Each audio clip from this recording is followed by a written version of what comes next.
Okay. Next component is radial ball bearing. Okay, everybody should be familiar with this. Okay, now there's procedure, correct and incorrect procedure to installing this. Now the first question is to install this bearing to a shaft. You must apply force to the inner race, meaning you have a shaft that comes up here and you're trying to put this bearing on, so you would actually apply force to the inner race to push it down on the shaft.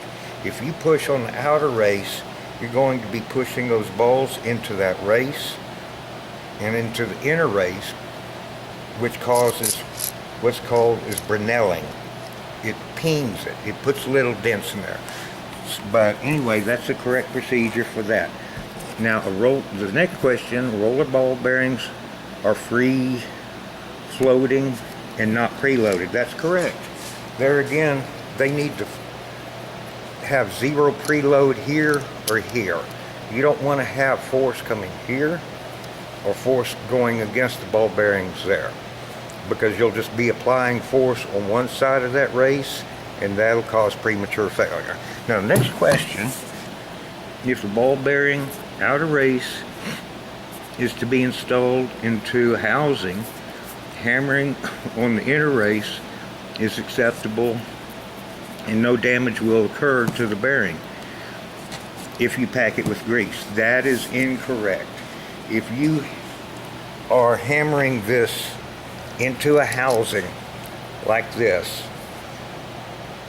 just say you're hammering it down in there, and even though you pack it with grease thinking it's going to cushion it, you're going to have the same effect again, called brinelling.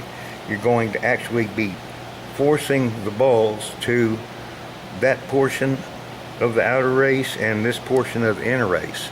You're going to be putting little dents in it, and everywhere you put a dent in it, it's going to cause premature wear and failure.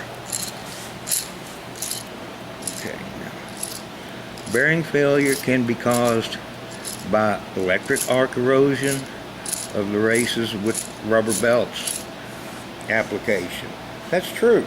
If you have a rubber belt riding over the outside of this, generating static electricity, and you're grounded here with a stationary shaft, think about it. Your contact points to dissipate that static electricity are on the little ball bearings and an inner and outer race. So you can actually have electric arc erosion right inside the bottom of the race. Now, this one doesn't show evidence of it, but you can have little tiny pits in there, and there again, that'll cause premature failure. Now, the last question is, brinelling is an effect which can be caused by improper installation procedure. There again, we've already gone over that as far as installing onto a shaft, applying pressure on the outside, or installing into a housing, applying pressure on the inside, causing little brinells, little tiny dents in the inner and outer race. Okay, that is all for this specific component.